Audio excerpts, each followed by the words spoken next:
The afternoon Nora's daughter looked at him like she'd been expecting him for months.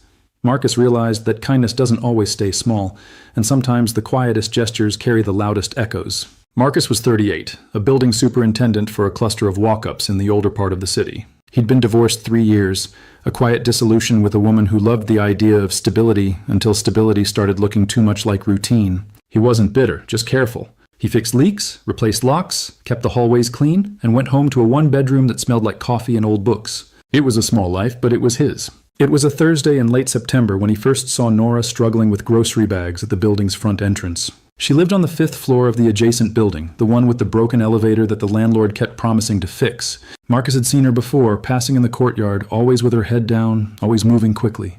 She was maybe 42, 43, with dark hair pulled into a messy bun and paint stains on her jeans that looked permanent. She carried herself like someone who'd learned not to ask for help. She was juggling 4 canvas bags, a purse sliding off her shoulder, and a box of something that looked fragile. One of the bags was tearing. Marcus set down the toolbox he'd been carrying and stepped forward without thinking. Let me grab a couple of those before something hits the ground. She looked up, startled, then relieved. You don't have to. I know, he said, taking 2 of the bags. But I'm already here, and you're on 5, right? How did you know that? I fix things in this building. I know who lives where. He nodded toward the door. Come on, I'll walk you up. They climbed in silence at first, the stairwell echoing with their footsteps. By the 3rd floor, she finally spoke. You're Marcus. Guilty? My daughter talks about you. He glanced over. I've never met your daughter. She sees you in the courtyard. She says you're the guy who fixed Mrs. Brennan's railing and didn't make her feel old about it. Marcus smiled. Mrs. Brennan's a lot tougher than she looks. So is my daughter. They reached the 5th floor, and Nora stopped in front of apartment 5C. She set her bags down to unlock the door, and that's when it swung open from the inside. A girl, maybe 9 or 10, with the same dark hair as her mother and a paint smudge on her cheek, stood in the doorway. She looked at Marcus, then at her mother, then back at Marcus with an expression that could only be described as knowing. So you're him, the girl said. Marcus blinked. I'm who? The guy from downstairs? Mom said you were nice. She said it like she was confirming a hypothesis. Nora's face flushed. Emma, let him put the bags down before you interrogate him. Marcus stepped inside, set the bags on the kitchen counter, and took in the apartment. It was small but warm, cluttered in a lived-in way. There were sketches pinned to the walls, half-finished canvases leaning against the baseboard, and a table covered in markers and colored pencils. It smelled like cinnamon and turpentine. Thank you, Nora said, a little too quickly. Really? You didn't have to. It's 5 floors, Marcus said. Nobody should have to do that alone. Emma was still watching him. Do you want tea? Mom makes good tea. Emma, it's okay, Marcus said. I should get back. But thank you. Emma tilted her head. You'll come back, though. It wasn't a question. It was a statement delivered with the confidence of a child who'd already decided how things were going to go. Marcus looked at Nora, who looked mortified and amused in equal measure. Maybe, he said. Probably, Emma corrected. Nora walked him to the door, her hand brushing his arm briefly. I'm sorry. She's been talking about you since you helped Mrs. Brennan. She has this thing about people who do the right thing when no one's watching. Oh, sounds like she gets it from someone. Nora's smile was small, but it stayed. If you ever want that tea, the offer's real. Marcus nodded and left, but as he descended the stairs, he realized he was already thinking about when he might come back. 2 days later, the sink in 5C started leaking. Nora called the landlord, who called Marcus. When he knocked on the door, Emma answered again, grinning like she'd won something. I told Mom you'd come back. I'm here to fix a sink. Oh, sure you are. Nora appeared behind her daughter, exasperated. Emma, go finish your homework. I finished it an hour ago. Then go draw something that isn't a commentary on my social life. Emma laughed and disappeared into the other room. Nora sighed and stepped aside. I swear she's not normally this direct. It's fine, Marcus said, setting his toolbox down. Where's the leak? She led him to the kitchen sink, where a slow drip had pooled beneath the cabinet. Marcus knelt, opened the doors, and started inspecting the pipes. Nora hovered nearby, arms crossed, watching him work. You don't have to stay, he said. I've got this. I know. But if I leave, Emma will come in here and ask you 20 questions, and I'd rather spare you that. What kind of questions? Whether you're single, whether you like kids, whether you think her drawings are good. Marcus smiled despite himself. Are they good? They're incredible. She wants to be an illustrator? Like her mom? Nora paused. How'd you know I paint? Your hands. And the apartment. And the fact that you've got more paint on your jeans than actual denim left.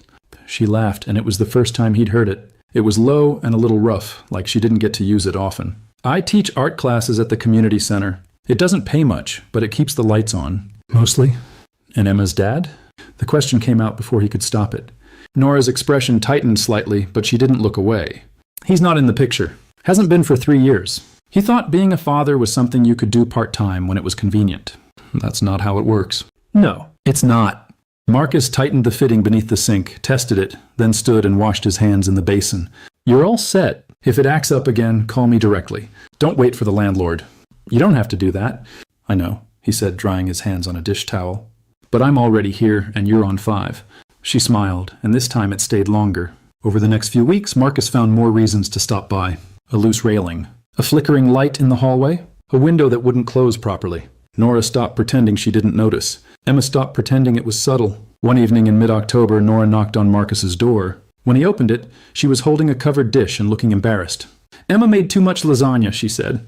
And by made, I mean she supervised while I cooked, but she insists you need to try it because you've been eating sandwiches for dinner, and that's not a real meal. Marcus raised an eyebrow. How does she know what I eat for dinner? And she sees your trash in the courtyard bin. She's observant and slightly invasive. He took the dish. Tell her thank you, and that I'll return the favor. You don't have to. I know, but I want to. The following Saturday, Marcus showed up at 5C with homemade chili and cornbread. Emma opened the door, saw the food, and shouted over her shoulder, Mom, he brought dinner! You have to let him stay now. Nora appeared, flour on her hands and a look of surrender on her face. I give up. Come in. Apparently you're eating with us. They sat at the cluttered table, Emma between them, asking Marcus about every tool in his toolbox and whether he'd ever fixed anything really weird. He told her about the time he found a family of raccoons living in someone's chimney. She told him about the mural she was planning for the community center. Nora watched them both, quiet, her smile soft and unguarded. After dinner, Emma went to bed, and Nora walked Marcus to the door. She leaned against the frame, arms crossed, looking at him in a way that made him feel seen for the first time in years. She really likes you, Nora said. I really like her. And me? The question hung between them, simple and terrifying. Marcus didn't move. Yeah, you too. Nora stepped closer, close enough that he could smell the faint trace of paint thinner and vanilla. Good, because Emma's already planning your next visit, and I'm tired of pretending I don't want you here. I'm not going anywhere, Marcus said. She smiled, reached up, and kissed him. It was soft and deliberate, and when she pulled back, she looked at him like she'd been waiting a long time to do that. Stay for coffee? She asked. Yeah, he said. I'd like that. 6 months later, Marcus moved into 5C. Emma helped him unpack, assigning him a corner for his tools and a shelf for his books. Nora painted a mural on the living room wall, a sprawling tree with roots that tangled into words Marcus recognized from their late-night conversations. 1 year after that, Marcus proposed in the kitchen on a Sunday morning, with Emma drawing at the table and coffee brewing on the counter. Nora said yes before he finished asking. The afternoon Emma first said, "So you're him?" She'd been right. Sometimes the quietest gestures carry the loudest echoes, and sometimes the person you help up 5 flights of stairs is the one who teaches you that love doesn't have to be loud to be real. So what would you have done if someone's daughter looked at you like they'd been expecting you all along? And have you ever found something you weren't looking for but needed more than you knew? Tell me your story in the comments. If you liked this one, leave a like, subscribe, and I'll see you in the next video.